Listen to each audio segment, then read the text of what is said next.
Hello, cohort 12. As we look at our modern era, the contemporary era, go back all the way through it, and we examine, what are the pros and cons of higher education and how did it change, and what are some of the things that are great that it's accomplished, and what are some things that are the, not the best accomplishments. And I started working on my list, and I start thinking about everything is sort of a double-edged sword. For each of the cons or each of the pros, there's another side to that story. And so I focused on three in particular, and I want to kind of talk about the pro and con of it. So the first one is that I think that the higher institution, institutes of higher education has done a lot to increase the wealth of the country. It has a lot to do with increase the ability for our country to go from a manufacturing-based economy to a services and that type of economy. And having a higher level of education and having access to it has increased the wealth considerably of our country, if you look, as you go through that. But at the same time, recently we've created debt crises as well. So as much as it's worked to create debt or create wealth has happened, it's also had the detrimental effect recently that in the last 10 to 20 years, it's started to create mountains of debt for people as well. A biggest accomplishment, I think that college has been a leading force in increasing equity in our country.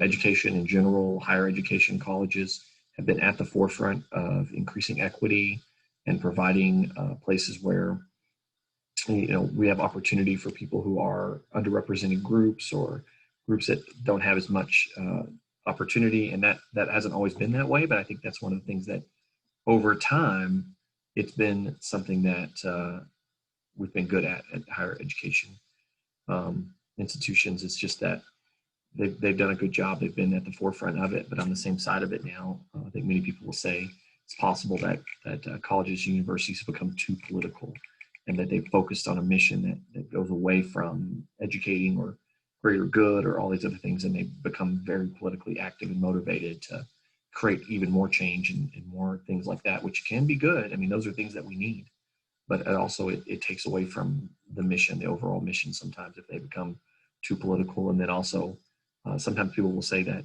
often campuses are a little too liberal in their ideologies and they're not willing to mix in different ideas. And I think that's probably a reasonable,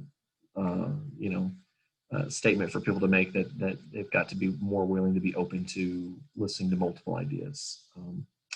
A big one is advancing sciences in all sorts of sciences, medicine and engineering and all the things that we're doing. I think colleges are doing a great job of that. They've done historically an amazing job of that. And a lot of the best, scientific achievements have come from universities, research or otherwise.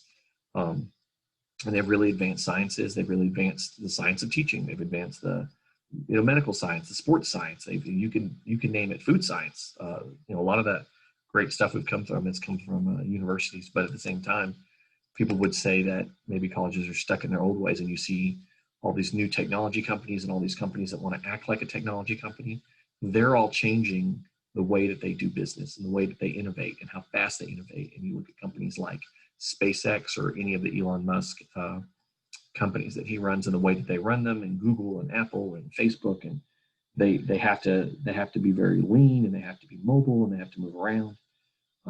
And I would say that colleges aren't doing a good job of meeting that demand.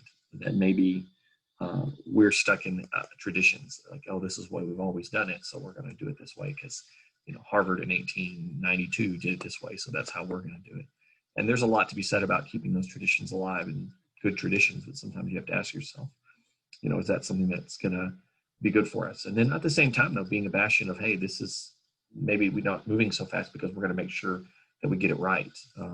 When you're dealing with students and you're dealing with the kind of science that we're teaching, maybe you don't have the ability to move fast and break things. It's the methodology that Facebook took and a lot of other these technology companies. But at the same time, are we preparing people really to go work for those companies or to lead those companies if they can't, if everything they do is the very slow and methodical approach? So those are kind of the pros and cons of what we've accomplished. I think as you look at it, there's, for everything that we've done well and accomplished, there's always kind of a, well, yes, but.